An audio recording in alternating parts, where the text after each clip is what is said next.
Graças e paz, meus amados irmãos. Graças a Deus estamos aqui nessa noite para louvarmos e bendizermos o nome do Senhor. E eu peço por gentileza que os irmãos fiquem de pé.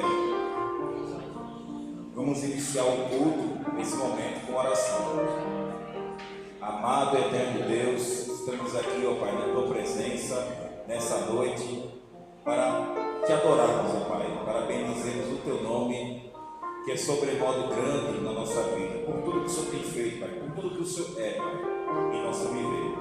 Deus eterno, estende as Tuas mãos de graça, de misericórdia, abençoa cada um, Pai, que veio com o propósito de adorar a Ti, Senhor, de reconhecer que o Senhor é grande, Pai. Deus eterno, abençoa o culto que nós ofertamos a Ti, e que nessa noite seja um culto de bênçãos, né, de renovação na alma, pela Tua palavra.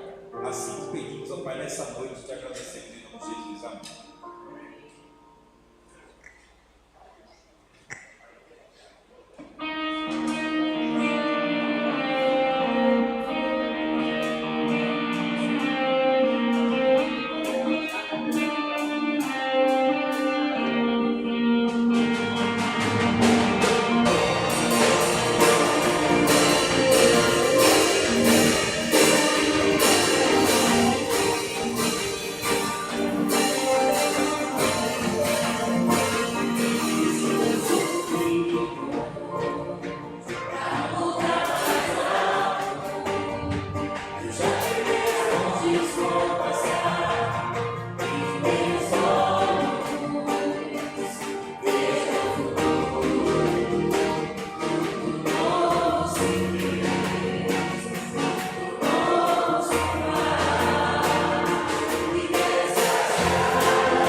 Boa noite, meus irmãos, minhas irmãs, a graça e a paz do Senhor Jesus, amém?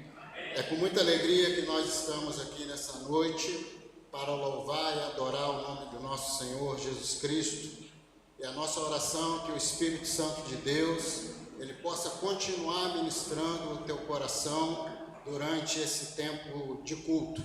Sejam todos bem-vindos e bem-vindas, em especial você que está nos visitando nessa noite.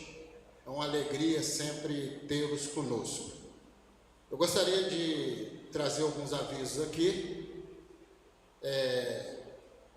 Gostaria de incentivar, convidar você a estar participando dos nossos cultos na quarta-feira, que acontece a partir das 19h30.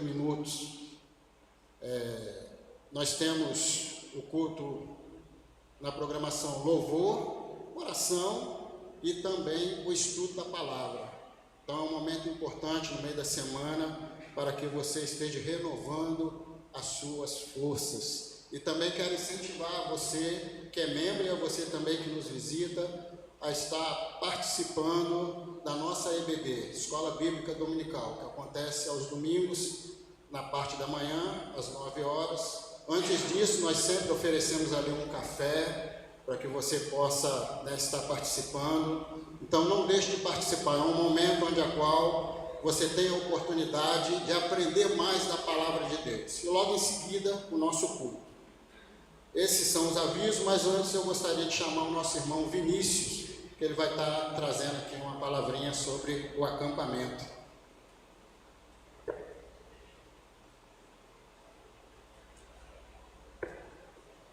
Saúde os irmãos com a graça e a paz do Senhor Jesus, amém? Amém. Bom, meus irmãos, eu estou aqui nesse momento para incentivar você, para incentivar cada um a estar participando conosco no nosso acampamento de carnaval, que vai acontecer do dia 14 ao dia 18 de fevereiro.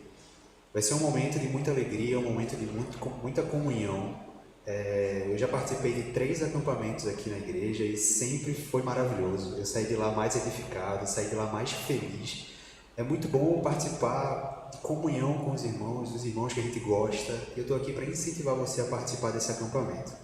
Eu digo para Kevin, por exemplo, que é um pouquinho do pedacinho do céu, porque no céu a gente vai desfrutar dessa comunhão dos nossos irmãos. E lá a gente vai passar esses dias desfrutando da companhia um do outro, vai ter muita comida boa. E vai ser maravilhoso. O valor investido é de R$550. É um valor que vale a pena, porque você, como eu falei anteriormente, você vai sair mais edificado. É um valor que não tem nem o que dizer, é maravilhoso. Nenhum valor paga tudo que a gente consegue aprender e amadurecer lá. Um adendo também é que a gente não vai dar bolsas por causa desse valor. No acampamento de setembro, por ser um valor menor, essas bolsas são possíveis. Já no de carnaval, por ser um período maior e um valor maior, não seria possível fazer isso, seria um gasto, uma falta desse valor muito grande. Mas é isso, meu irmão, meus irmãos, que Deus toque o coração de vocês para você estar lá conosco. E vai ser um momento de muita alegria, de muita paz e de muita comunhão. Vai ser muito bom, se Deus quiser.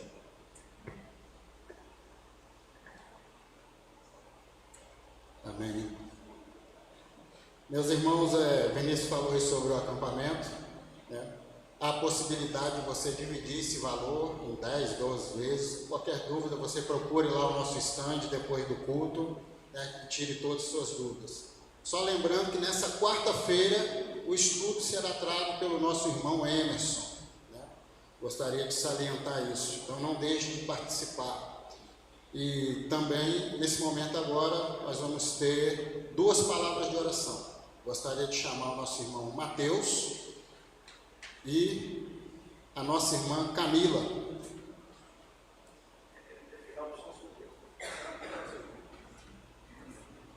Boa noite, meus irmãos e irmãs, tudo bem? Antes da gente ter... Pode vir, Camila. Antes de termos as orações aqui, quero chamar Edinaldo para vir aqui à frente. Edinaldo vai viajar na terça-feira, de amanhã para terça, vai para São Paulo, provavelmente vai ficar lá durante um tempo. E pode vir, não vem? Eu sou muito grato a Deus pela vida de Edinaldo. que é um membro da nossa igreja já há muitos anos, um evangelista, e uma pessoa que quase nunca falta aos cultos da igreja, mesmo morando longe. Então nós vamos sentir muito sua falta, viu, Edinaldo? Deus abençoe a sua vida, que Deus abra portas para você, tem uma questão também de cirurgia, né, pela frente, e que Deus seja com você, viu? Deus abençoe você grandemente.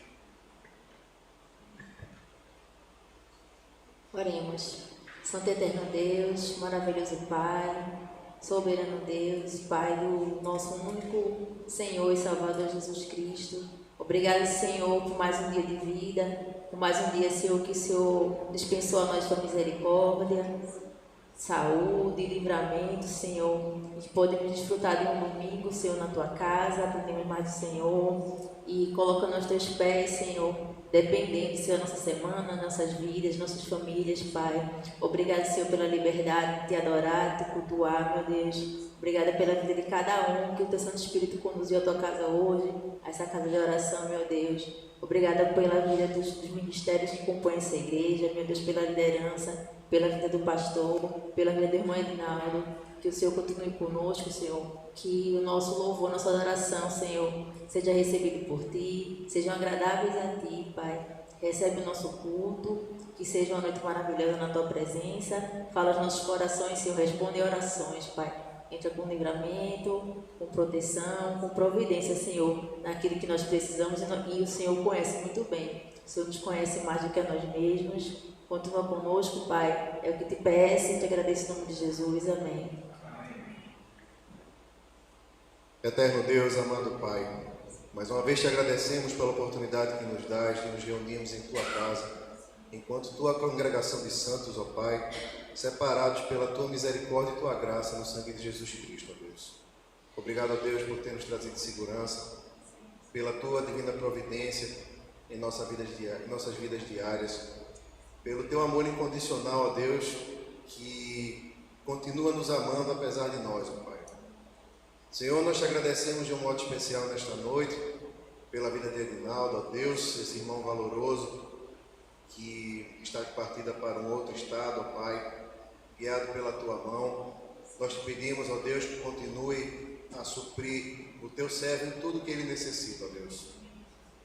Dai, ó Pai, bênçãos de saúde, de paz para ele, ó Deus, para os seus familiares. Que ele continue, ó Deus, a ser esse evangelista fervoroso, a ser esse autêntico cristão, ó Deus. Que ele leve para São Paulo todo o carinho desta igreja, ó Deus, de seus irmãos de Jardim Brasil, e que tudo corra bem para ele, ó Deus, de acordo com a Tua divina vontade.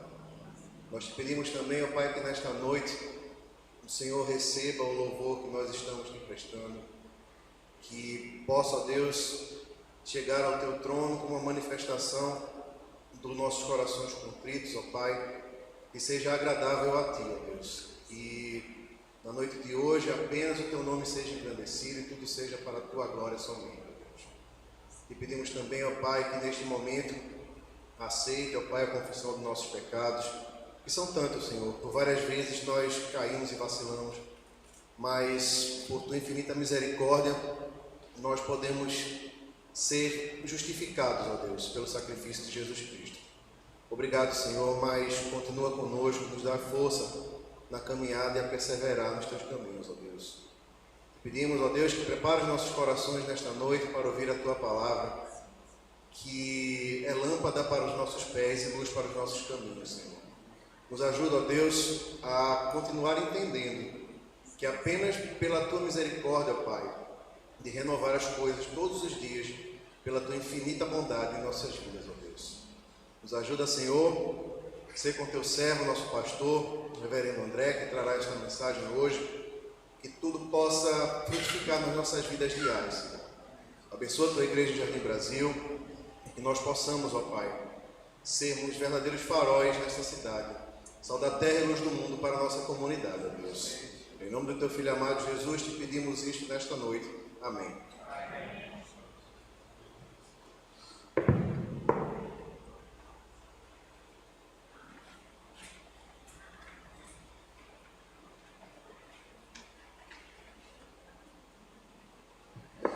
Graça e paz, igreja. Nós vamos fazer o recitativo bíblico que se encontra na carta do apóstolo Paulo aos Efésios, capítulo 2, do versículo 4 ao 10. Dê para dirigentes, ser congregação e ter para todos. Mas Deus, sendo rico em misericórdia, pelo seu muito amor com que nos amou,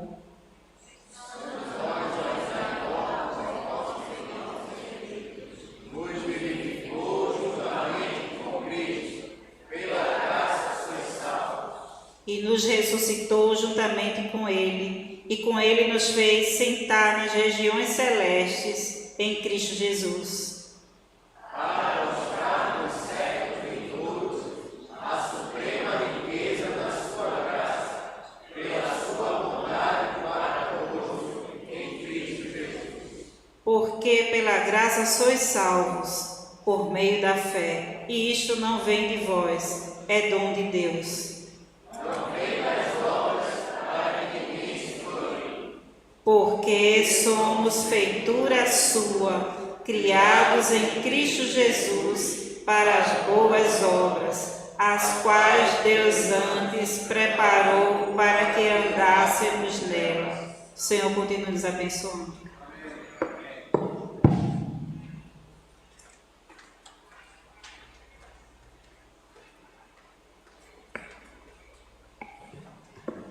Graça e paz, amada igreja. Gostaria de compartilhar com os irmãos uma passagem que se encontra no livro de Esdras, capítulo 2, versículo 68 a 69. Na verdade é uma passagem mais longa, né? Inicia no capítulo 1, mas eu vou me ater a esses dois versículos para a gente meditar aqui. Quando chegaram ao templo do Senhor em Jerusalém, alguns dos chefes da família deram ofertas voluntárias para a reconstrução do templo de Deus no seu antigo local. De acordo com as suas possibilidades, deram à tesouraria para essa obra 500 quilos de ouro, 3 toneladas de prata e 100 vestes sacerdotais. Isso aqui é uma passagem, né, onde o povo de Deus está reiniciando a reconstrução do templo, né, para cultuar o Senhor. E aqui mostra que no 69, né, no 69, que eles deram de acordo com as suas possibilidades.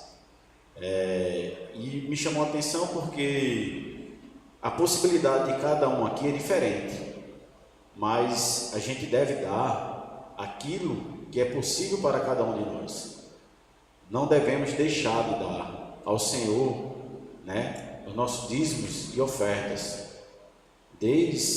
Nos mostra aqui, né, que o povo de Deus sempre participou. Deus, ele permite que a gente participe voluntariamente da sua obra.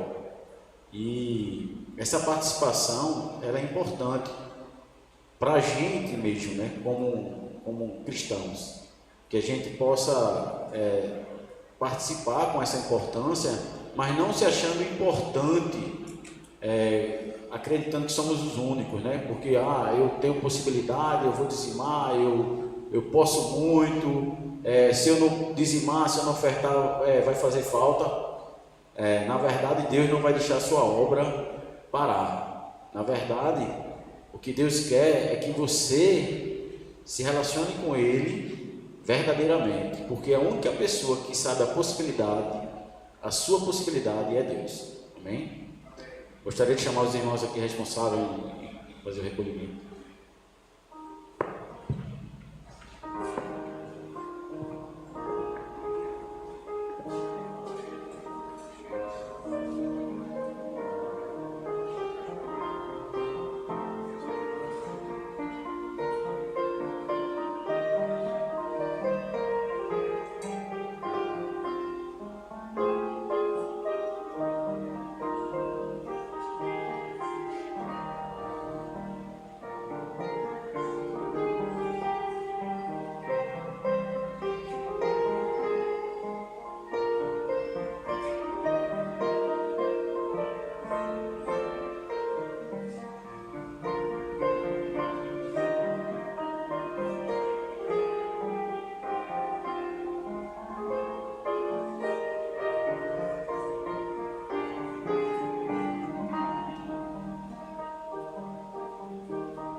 Oremos. Senhor eterno Pai, muito obrigado, Senhor, por estarmos aqui, ó Deus, com a possibilidade, ó Deus, de poder prestar culto a Ti, Deus. Ó meu Deus, muito obrigado por prover, Senhor, em nossas vidas aquilo que nós necessitamos, ó Deus. Meu Deus, traz a sabedoria, Senhor, para todos os líderes da nossa igreja, para que possamos usar, Senhor, de forma sábia, Senhor, os Teus recursos, ó Deus. Que possamos continuar, Senhor, usando esse recurso para o Teu reino, para engrandecer o Teu reino, para propagar o Evangelho, Senhor, no bairro de Jardim Brasil, Senhor. Ó meu Deus, também te peço, Senhor, por cada um dizimista e ofertante, ó Deus, que conforme as suas possibilidades tem se sacrificado, Senhor, com alegria para ofertar e dizimar na Tua casa, ó Deus. Meu Deus, abençoa grandemente cada um, ó Deus, trazendo prosperidade, trazendo saúde, abrindo porta de emprego, Senhor, e que eles possam ver, Senhor, o Teu agir sobre a vida deles, ó Deus.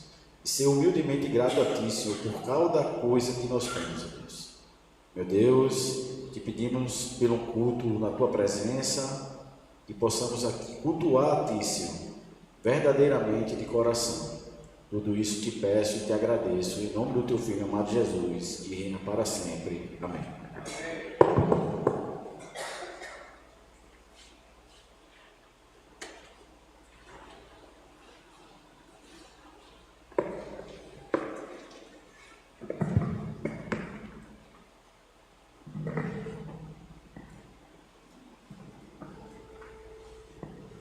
Peço para os irmãos ficarem de pé, por gentileza.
Toda salvação.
sobre a morte vencer. Isso move as montanhas e tem poder para salvar, tem poder para salvar. Para sempre, autor da salvação. Jesus a morte venceu, sobre a morte venceu. Possa o mundo brilhar a luz, cantamos para a glória do Senhor Jesus. Cristo, possa o mundo brilhar a luz, cantamos para a glória do Senhor Jesus.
Incomparável Santo.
Os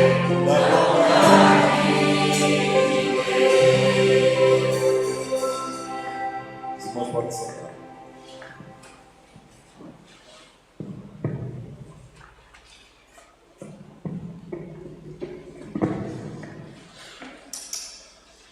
Meus amados irmãos, que beleza é a gente poder começar a nossa semana na casa do Senhor, não é? Dedicando, consagrando os dias que temos pela frente, pedindo que o Senhor nos dirija, nos oriente, o Senhor tome conta dos dias da nossa semana. Então você veio para o lugar certo, você veio buscar a presença do Senhor e a direção de Deus para a sua vida. Deus te abençoe grandemente. Já deu uma palavra para quem está perto de você aí, um alô? Quem está pertinho aí, no banco da frente, no banco de trás. Muito bem, sejam então muito bem-vindos e bem-vindas em nome do Senhor Jesus. Meus irmãos, a nossa mensagem bíblica terá como base o texto. Daniel, baixa um pouquinho o volume, querido, só um pouquinho. O texto de João, o Evangelho de João, no seu capítulo 2. Nós vamos fazer a leitura do verso 1 ao verso 11. Vocês podem permanecer sentados como estão. E eu venho já há 2 domingos trabalhando 2 temas que estão interconectados. O de hoje é o terceiro. E estão diretamente relacionados com aquilo que no calendário cristão, desde séculos atrás, é chamado de epifania. Epifania é uma palavra grega que quer dizer manifestação, revela. A gente poderia dizer também revelação, né? Mas a ideia principal é manifestação. E essa expressão está relacionada com 3 eventos que estão ligados à pessoa do Senhor Jesus. No calendário cristão, geralmente as datas do ano, elas encontram seu clímax no mês de dezembro, que é o mês do advento. Advento quer dizer chegada. Então nós todos passamos o ano, né, lidando com as diversas datas religiosas, culturais, etc. Mas quando nós nos aproximamos do mês de dezembro, a gente sabe que a grande data, a data mais expressiva e também mais tocante para nós é o dia de Natal. Então é claro que tem toda aquela questão comercial que não é o nosso objetivo. Mas o Natal é de alguma forma o núcleo da fé cristã. Porque no Natal nós proclamamos a mensagem de que Jesus Cristo veio a este mundo para salvar os pecadores. E nós somos, né, beneficiários dessa vinda de Jesus ao mundo. Então o mês de dezembro é o mês do advento, é o mês do Natal. Quando a gente fecha o ciclo do ano, a gente então volta nosso olhar não mais para o nascimento de Jesus, mas para basicamente 3 eventos que nos evangelhos são conjuntamente a manifestação gradativa que Jesus vai fazendo de si mesmo ao povo de Israel, mostrando que em Jesus as profecias do Antigo Testamento se cumpriram. Então nós temos 3 eventos. A visita dos magos vão trazer ofertas, presentes, ouro, incenso e mirra, que são presentes que possuem em si mesmos não apenas um valor financeiro, mas um valor simbólico em termos do reconhecimento de Jesus, né? Especialmente a sua realeza, a sua divindade e também o seu sacrifício pessoal. Então, a primeira das 3 manifestações de Jesus, a primeira narrativa dentro da epifania, da manifestação de Jesus ao mundo. A segunda nós tratamos no domingo passado, que foi o batismo de Jesus. Então, os magos visitando Jesus, Jesus sendo batizado, e ali nós temos o batismo de Jesus, o céu se abrindo, o Espírito Santo descendo sobre Jesus como um pombo, e o Pai dizendo: aí está meu filho, em quem eu me alegro. Irmãos, é literalmente o cumprimento de Isaías 42 a partir do verso 1. Vocês podem ler depois. Literalmente, cumpre-se em Jesus. Ou seja, Jesus é o servo sofredor, é o Messias que o Pai está enviando em benefício do mundo. E Jesus, no batismo, está ombro a ombro com os pecadores, identificando-se com os pecadores para a nossa salvação. O terceiro evento ligado à epifania, à manifestação de Jesus ao mundo, é o primeiro milagre que o Senhor Jesus realizará. E esse milagre, irmãos, não será no templo, não será numa casa de estudos e de culto como era a sinagoga, não será em nenhum ambiente religioso, mas o primeiro milagre de Jesus será realizado dentro de um casamento, no qual Jesus era um dos convidados. Então ali Jesus já está com alguns discípulos que ele já havia chamado, e ali ele vai intervir, ajudando aquele casal, provavelmente de pessoas muito jovens, numa coisa que era uma necessidade muito grande e que geraria um vexame assim imenso para o casal e para a família do noivo principalmente, que é quando falta o vinho para a festa de casamento. E aí Jesus transformará a água em vinho. Então, a visita dos magos a Jesus, o batismo de Jesus e o primeiro milagre dele, realizado em Caná da Galileia, representam os sinais bíblicos iniciais da manifestação de Jesus, da epifania de Jesus. Então a gente vai ler agora João capítulo 2, verso 1 a 11. Lemos o seguinte: 3 dias depois, quer dizer, depois de chamar os discípulos, seus discípulos, houve um casamento em Caná da Galileia. Achava-se ali a mãe de Jesus. Jesus também foi convidado com os seus discípulos para o casamento. Acabou o vinho. E a mãe de Jesus lhe disse: eles não têm mais vinho. Mas Jesus lhe disse: mulher, que tenho eu contigo? Quer dizer, o que é que eu tenho a ver com isso que está acontecendo? Ainda não é chegada a minha hora. Então Maria falou aos empregados: fazei tudo o que ele vos disser. Estavam ali 6 talhas de pedra, 6 jarras, que os judeus costumavam usar para os rituais de purificação. E cada uma das jarras levava 2 ou 3 metretas, quer dizer, cada jarra tinha cerca de 100 litros, ela podia conter 100 litros de água, etc. Então temos ali 600 litros se as jarras estivessem cheias, elas estão vazias. Isso tem um simbolismo aí também. Jesus lhes disse: encham de água as jarras.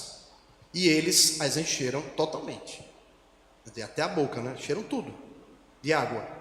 Então Jesus lhes determinou: tirem agora e levem ao mestre de cerimônia. Eles o fizeram.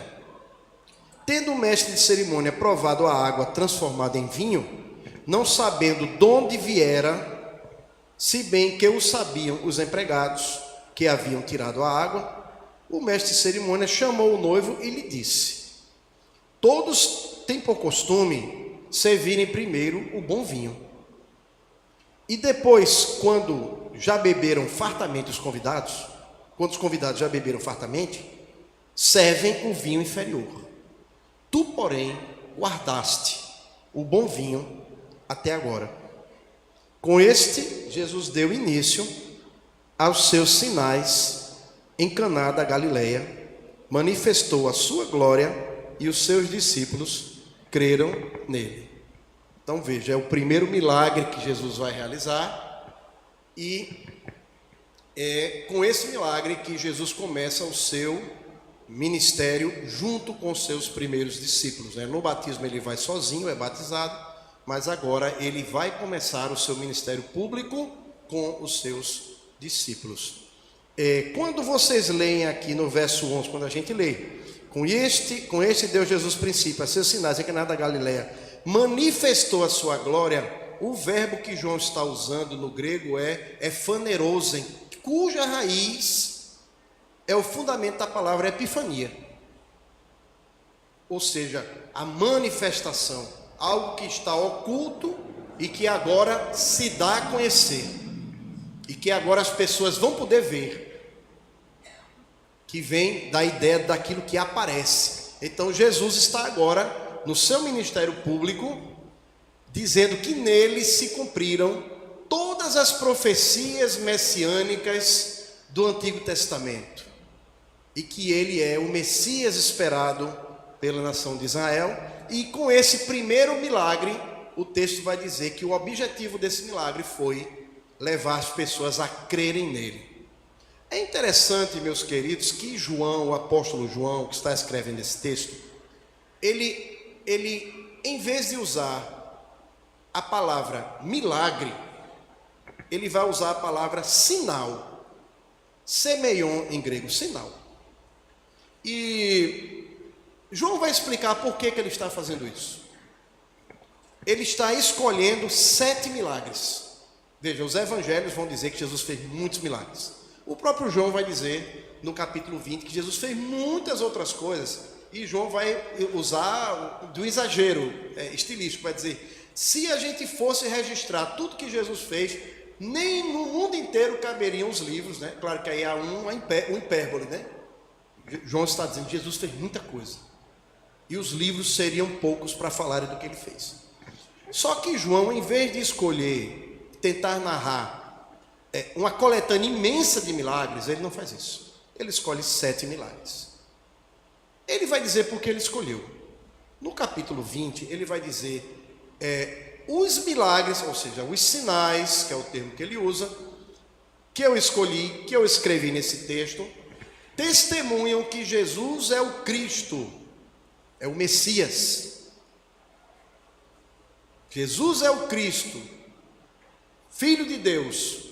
E o objetivo disso é que você creia e tenha vida em seu nome.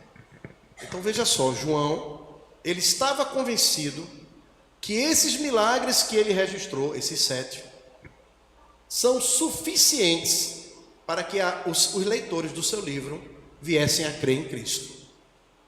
Então qual é o objetivo da Bíblia? Especialmente do Novo Testamento e mais particularmente de João, do Evangelho de João, é que você seja um crente. É que você seja alguém que crê. O objetivo não é transformar você numa pessoa religiosa. Não é transformar você num moralista. Não é transformar você em alguém que se acha melhor do que quem não está aqui. O objetivo do Evangelho, e mais particularmente dos milagres narrados por João, é que você, ao sair daqui, saia crendo verdadeiramente em Jesus Cristo como seu Senhor e Salvador. É um chamado para todos nós. E essa fé não é apenas subjetiva, não é apenas algo da alma, não, eu creio no meu coração. É algo que deve ter um desdobramento para a vida prática, para a vida concreta, para o dia a dia.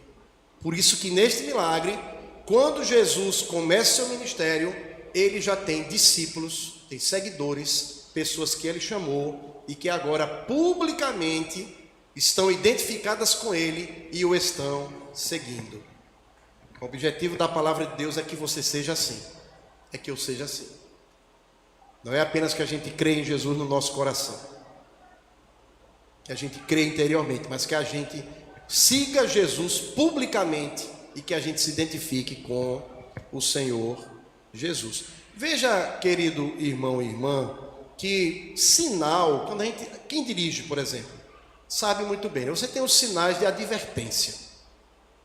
Por exemplo, curva acentuada à direita, animais na pista.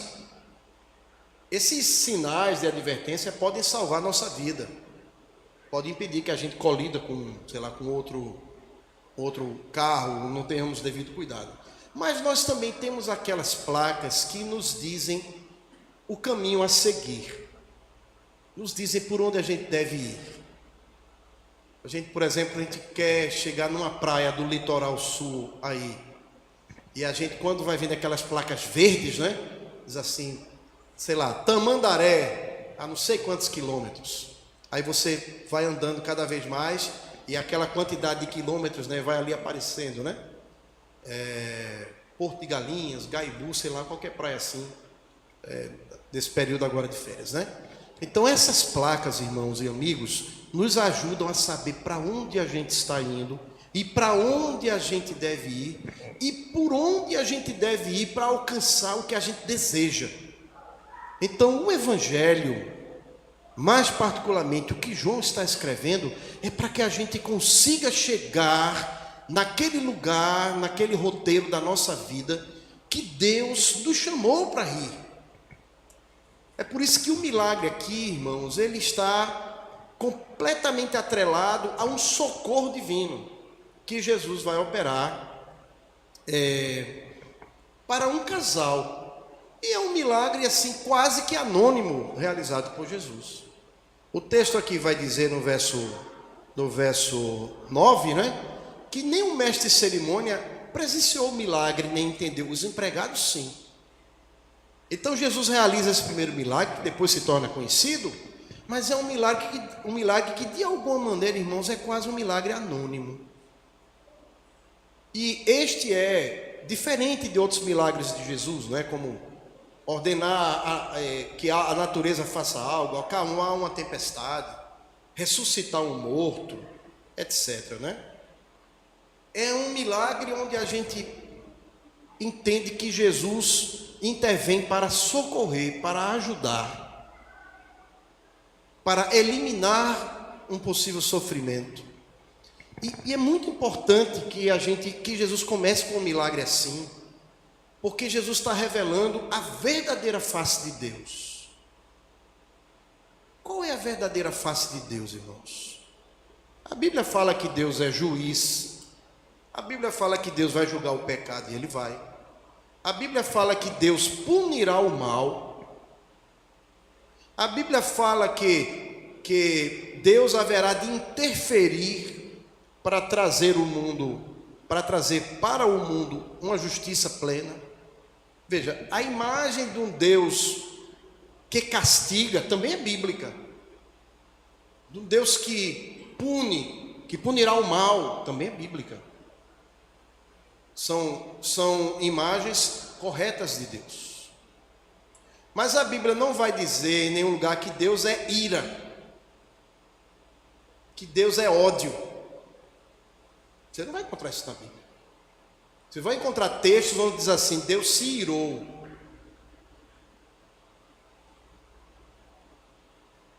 Esses textos você encontrará. Mas quando vai se falar de quem Deus é e de como Deus se revela ao ser humano, João, que é o mesmo que está escrevendo, e que vai escrever o versículo mais conhecido da Bíblia, depois do Salmo 23:1, então vai dizer, né, porque Deus amou o mundo de tal maneira que deu seu único filho, para que todo aquele que nele crê não pereça, mas tenha vida eterna. Mas veja, João vai mais além na sua teologia propriamente dita, ou seja, quando ele vai falar da natureza de Deus, ele vai dizer na sua primeira carta: Deus é amor. Não apenas Deus ama, mas Deus é amor. Então toda forma legítima e válida de amor encontra o seu nascimento, a sua causação em Deus. Deus não apenas ama, Deus é amor. A presença de Jesus nesse casamento e a interferência de Jesus começando ali o seu ministério, e a gente poderia até dizer, entendam o que eu vou dizer, antecipando os seus milagres, num milagre que é para resolver um problema banal, um problema do cotidiano, um problema material, que dizia respeito fundamentalmente a um casal, talvez um casal de pessoas humildes. A intervenção de Jesus, começando o seu ministério de uma forma não portentosa, não fantástica, uma forma simples, revela a face do Deus que se preocupa com cada um de nós. Assim é o nosso Deus, cuja face, cujo olhar está voltado para nós, enquanto indivíduos, pessoas que importam para Ele, pessoas a quem Ele ama. Então, o nosso Deus, irmãos, diferentemente dos deuses das religiões antigas, os deuses que exigiam sacrifícios, os deuses cuja ira nunca era aplacada, o Deus da Bíblia, ele é pura doação. Ele é alguém que se volta para fora de si. E ao fazer isso, amados, ele não estava... É preciso que a gente entenda que tudo que nós fizermos para Deus é em resposta ao que Ele faz por nós. Nenhum de nós acrescentamos nada ao Senhor. Nenhum de nós contribui em nada para a pessoa de Deus. Às vezes a gente tem essa ideia. A ideia de que eu estou fazendo algo para Deus. Eu estou me sacrificando pelo Senhor. Há uma linguagem bíblica do sacrifício pessoal. Romanos 12, 1 e 2, por exemplo, né?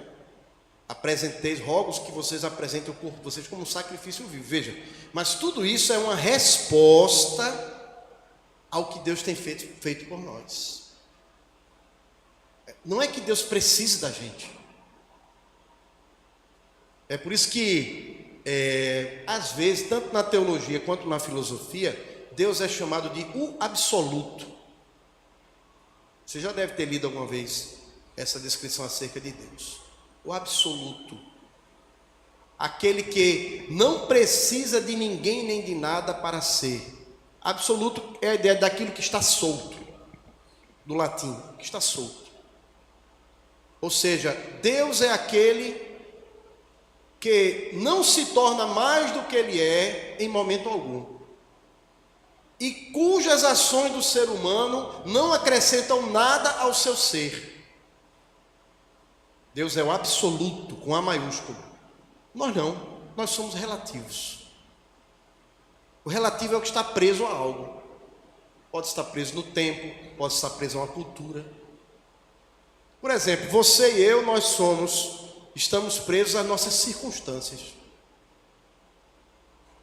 a nossos laços familiares, a história da nossa vida, ao contexto da nossa cultura, ao lugar onde a gente mora. Nós somos seres em relação. Estamos sempre dependendo de algo fora de nós para sermos, né? Ontem a gente teve o sepultamento do irmão Luiz Coutinho. Veja, para nascer você precisa de uma mãe e da concepção de um pai também. Para viver você precisa dos outros. Para morrer, para você ser sepultado, você precisa que os outros carreguem você. Então nós somos seres relativos. Deus não, Deus é absoluto. Deus não precisa de nada nem de ninguém. Então quando a gente faz algo para Deus, irmãos, o maior beneficiado não é Deus, somos nós. E aí Deus, em sua graça, Deus faz com que a gente tenha o privilégio de participar daquilo que Ele está fazendo no mundo. Então, fazermos algo para Deus é, no fundo mesmo, um ato da própria graça de Deus, que se doa em relação a nós, sendo nós, irmãos e irmãs, profundamente pecadores, profundamente falhos, criaturas pequenas, cheias de falhas, somos nós. Mas o nosso Deus, ainda assim, se digna em nos chamar a fazer parte da sua obra, e com isso, eu e você, nós somos elevados a um patamar que a gente não merecia. Isso se chama graça, a graça de Deus. Então, Deus não precisa da gente. Eu tenho dito isso reiteradamente. Deus é pura doação de si mesmo, né? Pura exteriorização na direção do ser humano. Então Jesus aqui, ele é essa imagem, irmãos, de alguém que não está pedindo nada e que não precisa de nada de ninguém, mas diante de uma necessidade, ele começa seu ministério beneficiando outros. Você pode até não perceber, como eu também certamente não percebo, mas Deus tem trabalhado na nossa vida. Deus tem trabalhado na sua vida. Você pode até, não é o caso de quem está aqui, óbvio, mas você poderia até não estar dando a mínima para Deus. mas a Bíblia vai dizer que Deus trabalha em nossa vida.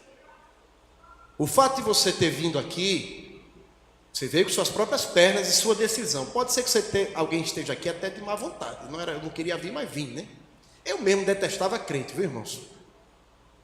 Eu fui para a igreja evangélica, né, assisti um culto praticamente pela primeira vez, a convite, né, do irmão Amaro, que era adolescente comigo na rua. Mas eu detestava crente, irmãos. Uma coisa que eu não entendia, que eu era bem católico, é como é que o templo é tão vazio, não tem nada. Cadê as imagens? Cadê? Não é? É só uma casa, né? Apenas um galpão, né? E eu achava estranhíssimo. Tinha uma mesa aqui em cima. Eu dizia, que negócio é esse? Mesa com jarro, né? No lugar dos santos tinha um jarro lá, folha de plástico, né? 1900 antigamente, né, irmãos? Então, veja, nós estamos aqui porque Deus trabalhou na nossa vida. Que Deus nos guiou à fé. É verdade que a gente foi que creu, mas houve um trabalho do Espírito Santo. E o Espírito Santo tem trabalhado na sua vida. Você está aqui por causa desse trabalho do Espírito. Porque é do desejo de Deus manter comunhão com você.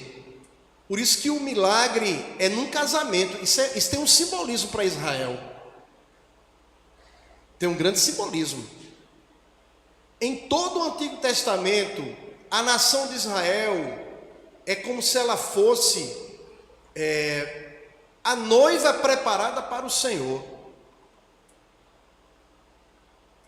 Várias linguagens dos profetas em relação à nação de Israel serão construídas como se Deus fosse aquele que ama e Israel aquele que resiste ao amor de Deus. É uma simbologia, é uma metáfora, né? Mas está no Antigo Testamento. No Novo Testamento, quem é a igreja, irmãos? É a noiva de Cristo. A igreja não é a mãe, a igreja é a noiva, que será apresentada no linguajar de Paulo, virgem pura e imaculada, e será apresentada ao Senhor Jesus. Toda uma simbologia de quê? Do encontro entre céu e terra. De como Deus não abomina o que é humano. Não sei se alguém aqui já assistiu o filme O Advogado do Diabo. Não é? Quem é advogado tem que assistir, né? Quem faz direito, né? É um filme interessante. E quando o diabo se revela para o seu filho, lá, né? Ele diz assim: eu amo o ser humano. Não é isso? Ele não, Deus, né? Ele trata, aí não vou saber retratar aqui o diálogo corretamente, mas a ideia é essa, de que Deus não, quem ama o ser humano é o diabo. A mensagem da Bíblia é o oposto disso. A mensagem da Bíblia é que Deus ama o ser humano. Isto é, Deus ama você.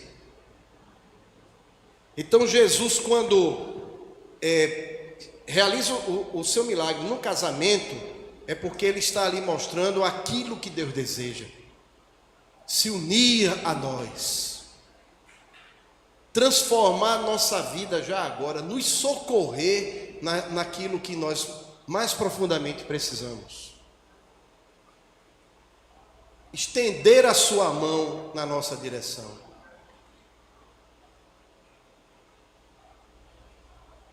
Resolver os grandes problemas que afligem nossa consciência.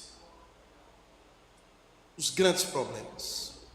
Mas os pequenos problemas também importam para Deus. São importantes. Por quê? Porque em seu amor, Deus se dirige a cada um de nós. Então Jesus está aqui como aquele que une céu e terra. Ele é, no linguajar de Paulo, o mediador. Que está no meio, que está mediando, que está unindo, é a ponte entre o céu e a terra. É Jesus, a pessoa de Jesus, Deus e homem ao mesmo tempo, presente num casamento, e não confinado numa torre de santidade, presente num casamento, onde ele vai intervir, e ali é um sinal da aliança de Deus com o povo, com o seu povo. E há toda uma série de profecias nesse sentido, né?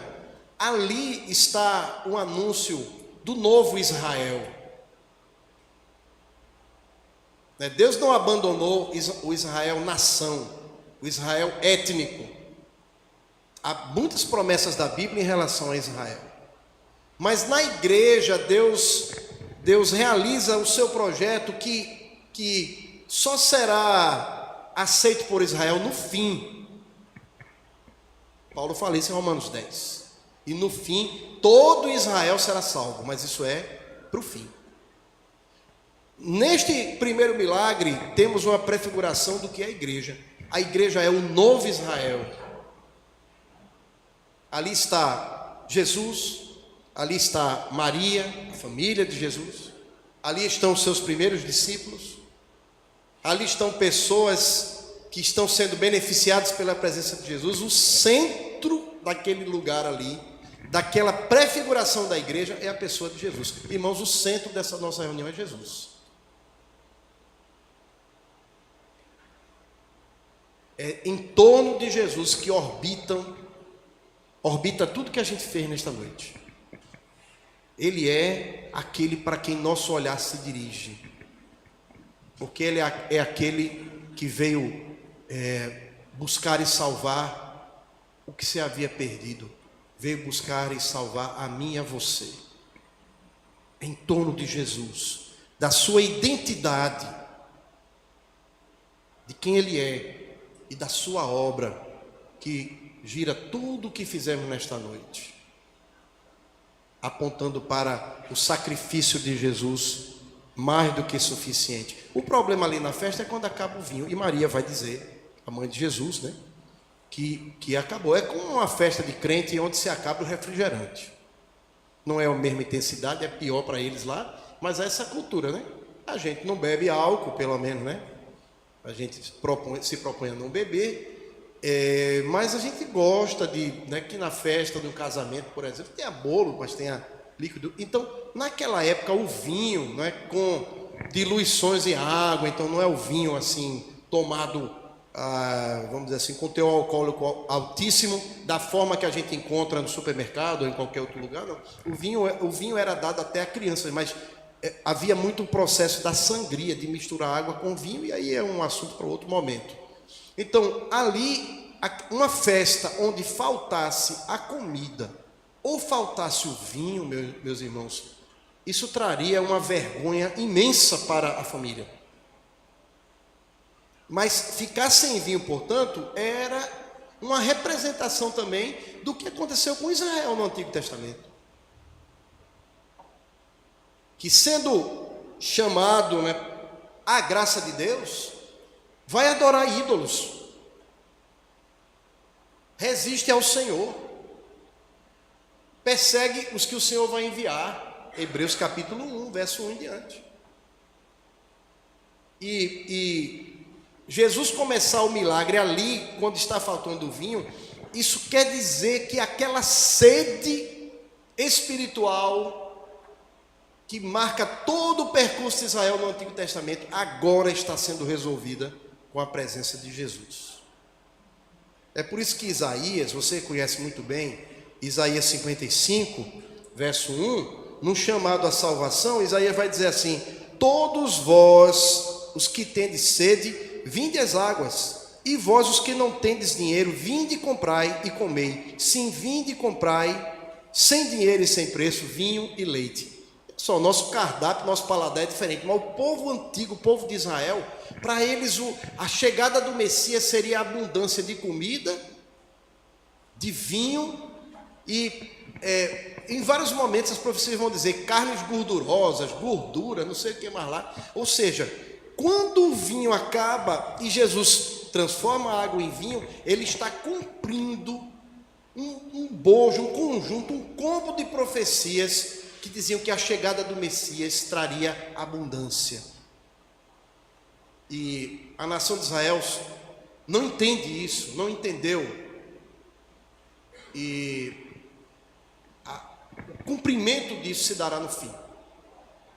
Jesus, portanto, quando Maria lhe diz assim, eles não têm mais vinho, isso simboliza a pergunta feita por Israel no Antigo Testamento. Senhor, ajuda-nos. Salva-nos, Senhor.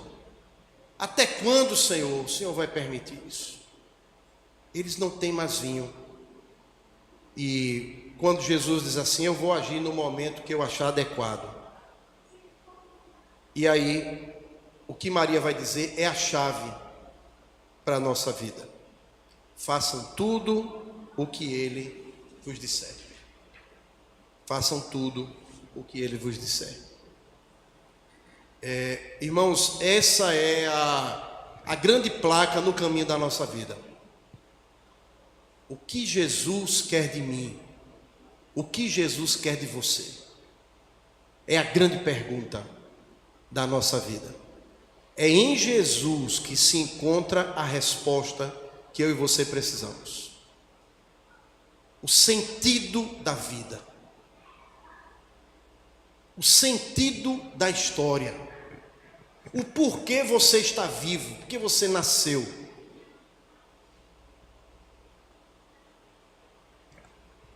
A ideia é que em Jesus nós encontraremos aquilo que nós mais precisamos. E concluindo aqui, amados, quando Jesus faz um milagre, Ele vai mandar encher as talhas, as jarras que estão vazias. Eram jarras dos rituais do judaísmo. Elas estão vazias porque elas simbolizam o vazio de uma religião fundada em cerimônias apenas. Está vazia. Jesus não nos chama para uma vida religiosa.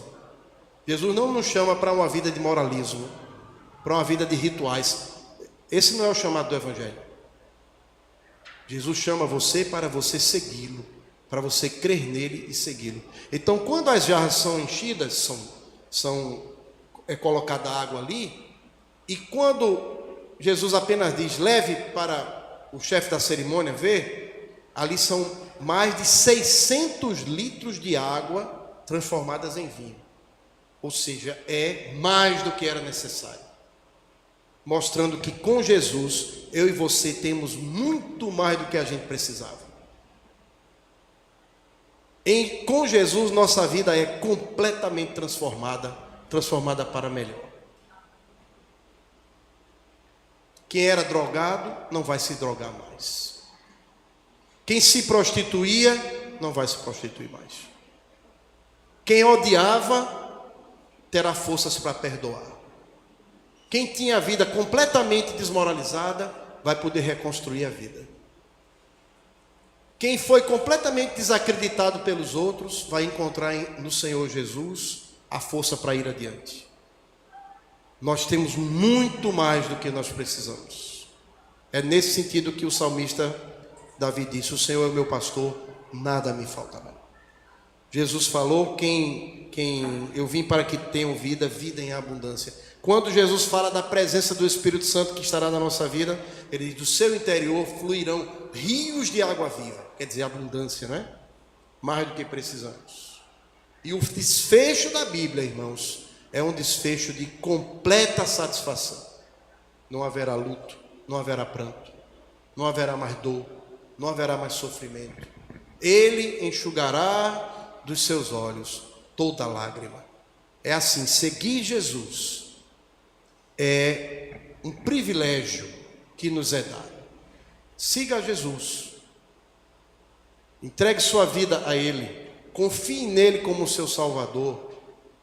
Mas não apenas creia, viva seguindo Jesus.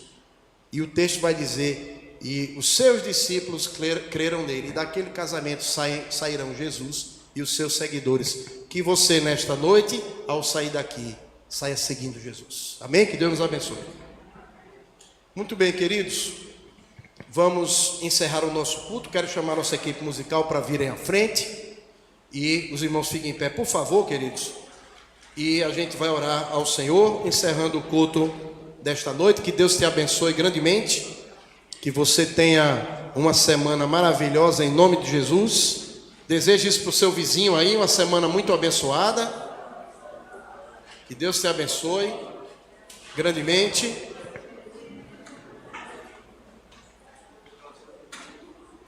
Espero que vocês comecem uma semana onde o seu desejo também seja de buscar o reino de Deus em primeiro lugar. A gente vai orar ao Senhor. Senhor, te agradecemos pela tua palavra, sabemos que ela nunca volta vazia. Ó Deus, te agradecemos pela tua graça, favor imerecido.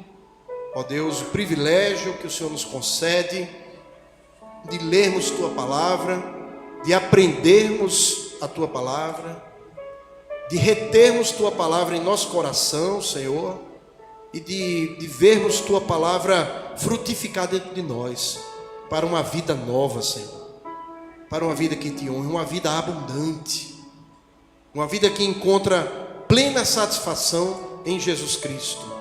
Senhor, seja conosco, abençoe todos que estão aqui, Senhor, que esta semana seja uma semana de solução de problemas, uma semana do teu socorro. Sabemos de situações dificílimas, Senhor, de enfermidade, de questões familiares, de questões financeiras, Senhor, questões pessoais.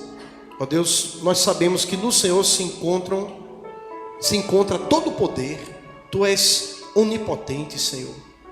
Então nós apresentamos essas situações que estão em nosso coração nas tuas mãos, Senhor, e confiamos que o Senhor tudo pode. O Senhor é aquele que tem a última palavra. O Senhor é aquele que abre uma porta quando nenhuma mais está aberta.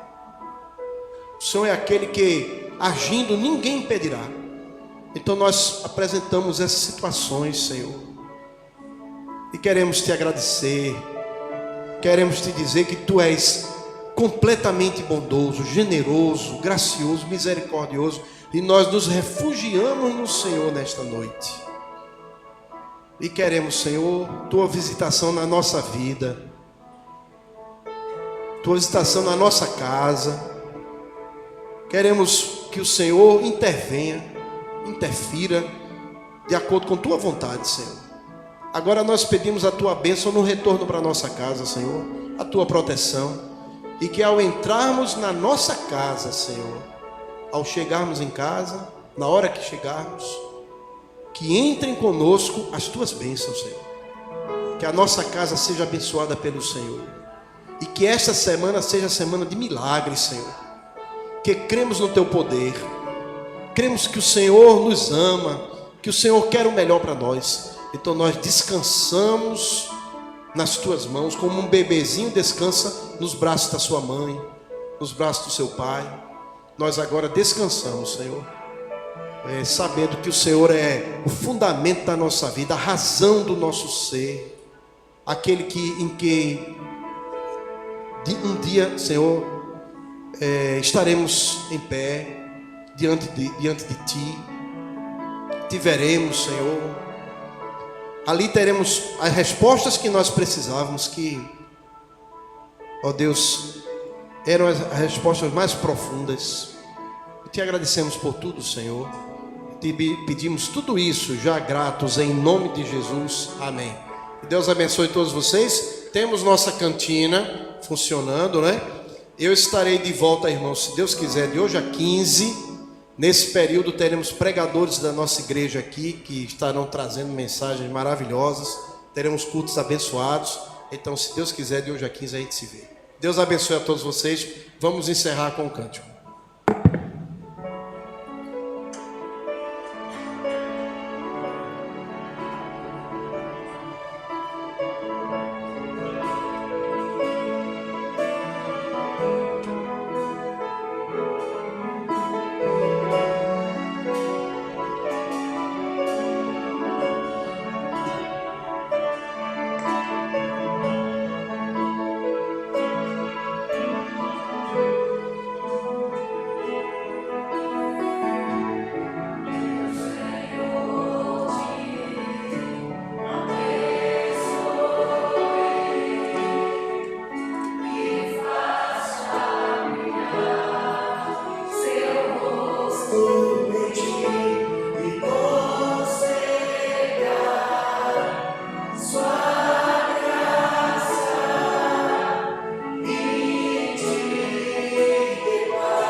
Senhor.